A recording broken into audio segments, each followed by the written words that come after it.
Hi friends, welcome to day 32 of Excel. Day 32 of Excel என்ன பார்க்க போறோம்னா XLOOKUP function பார்க்க போறோம். ஆல்ரெடி VLOOKUP verticalாவும் HLOOKUP ஹரிசாண்டலாவும் ஒர்க் ஆகும்னு சொல்லியிருந்தோம். பட் XLOOKUP ஹரிசாண்டலாவும் நம்மளால லுக்அப் பண்ணிக்க முடியும், வெர்டிகலா யூஸ் பண்ணியும் நம்ம லுக்அப் பண்ணிக்க முடியும். வாங்க இப்போ எப்படி XLOOKUP யூஸ் பண்றதுன்னு பார்க்கலாம். ஸோ ஃபர்ஸ்ட் ஈக்குவல் டு XLOOKUPங்கிற ஃபங்க்ஷன் கொடுத்துக்கலாம். ஸோ ஃபர்ஸ்ட் நமக்கு கேட்டிருக்கிறது lookup value. So Daniel Smith அப்படிங்கிறவரோட சேலரி எனக்கு வந்து தெரிஞ்சுக்கணும். ஸோ இங்கே பார்த்தீங்கன்னா டேட்டாஸ் வந்து நிறைய இருக்கு. நான் வந்துட்டு இப்படி சர்ச் பண்ணுறதுக்கு ரொம்ப டைம் கன்சியூமிங்காக இருக்கும். ஸோ XLOOKUP யூஸ் பண்ணி பண்ணலாம். ஸோ டேனியல் ஸ்மித்ங்கிறது கொடுத்துக்கலாம். ஆஃப்டர் தட் இப்போ வந்துட்டு லுக்அப் அரே கேட்டிருக்காங்க. XLOOKUP அண்ட் VLOOKUP அண்ட் HLOOKUPல நம்ம வந்துட்டு டேபிள் கொடுத்துருந்தோம். பட் XLOOKUPல வந்துட்டு நம்ம அந்த அரே மட்டும் கொடுத்தா போதும். ஸோ அந்த அரே கொடுத்துக்கிறேன். ஸோ ஃபங்க்ஷன் F4 ப்ரெஸ் பண்ணி லாக் பண்ணிக்கலாம். ஆஃப்டர் தட் ரிட்டர்ன் அரே கேட்டிருக்காங்க. ஸோ ரிட்டர்ன் அரே எனக்கு இந்த சேலரி தான் வேணும். ஸோ அது கொடுத்துட்டு இப்போ என்ட்ரு கொடுத்தோம் அப்படின்னா 72,000 காமிக்குது.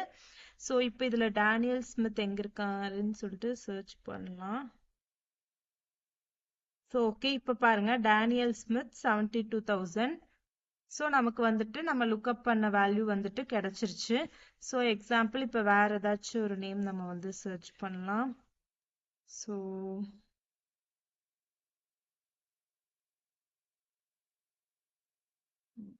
David Williams. ஸோ ஸ்டார்டிங்ல இருக்க நேம் ஏதாச்சும் நம்ம வந்துட்டு சர்ச் பண்ணலாம். ஸோ சாரா ஸ்மித். ஸோ 55,000. ஸோ நம்ம என்ன லுக்அப் பண்ணமோ அந்த வேல்யூ வந்துட்டு நமக்கு கிடைச்சிருச்சு. ஸோ இப்போ XLOOKUP பண்றப்ப பாத்தீங்க அப்படின்னா உங்களுக்கு வந்துட்டு 3 ஆர்குமெண்ட் யூஸ் பண்ணிட்டோம். பட் எக்ஸ்ட்ராவா வந்துட்டு பாத்தீங்க அப்படின்னா உங்களுக்கு 3 ஆர்குமெண்ட் எக்ஸ்ட்ராவாகவும் கொடுத்துருக்காங்க. ஸோ இது வந்து மேபி யூஸ் பண்ணலாம், இல்லைனா யூஸ் பண்ணாமையும் இருக்கலாம். சப்போஸ் வேல்யூ நாட் ஃபவுண்ட் அப்படின்னா நாட் ஃபவுண்டுங்கிறது கொடுத்துக்கலாம். மேட்ச் மோட் அப்படின்னா நீங்க வந்துட்டு என்ன வேல்யூவை மேட்ச் பண்ணுமோ அது மேட்ச் மோட் அப்படிங்கிற ஆப்ஷன்ல யூஸ் பண்ணிக்க முடியும். ஸோ அட்வான்ஸ்டு XLOOKUP யூஸ் பண்ணும்போது இந்த ஃபங்க்ஷன்ஸ் பத்தி பார்க்கலாம். ஸோ இப்போ நமக்கு வந்துட்டு VLOOKUP அண்ட் HLOOKUPல இருந்த ஒரு விஷயம் என்னன்னா நம்மளோட வேல்யூஸ் வந்துட்டு ரைட்ல இருக்கணும். பிளஸ் வந்துட்டு அதாவது நம்மளோட வேல்யூஸ் வந்து ஃபர்ஸ்ட் ரோ ஆர் ஃபர்ஸ்ட் காலமா தான் இருக்கணும். அண்ட் நம்மளால வந்துட்டு ரைட் சைட்ல இருக்கக்கூடிய வேல்யூஸை மட்டும்தான் லுக்அப் பண்ண முடியும் அப்படின்னு சொல்லிட்டு பார்த்தோம். பட் இப்போ எனக்கு வந்துட்டு லெஃப்ட் சைட்ல இருக்கிற எம்ப்ளாயி வேல்யூ லுக்அப் பண்ணும். ஸோ அது லுக்அப் பண்ண முடியுதான்னு பார்க்கலாம். ஸோ இப்போ வந்துட்டு நம்ம லுக்அப் வேல்யூ கொடுத்துக்கலாம். ஸோ அரேல வந்துட்டு எப்பயும் போல நம்ம அரே கொடுத்துட்டு ஃபங்க்ஷன் F4. ஸோ இப்போ வந்துட்டு எனக்கு லெஃப்ட் சைடில் இருக்கக்கூடிய எம்ப்ளாயி வேல்யூஸ் வேணும். ஸோ இப்போ என்ட்ரு கொடுக்குறேன்.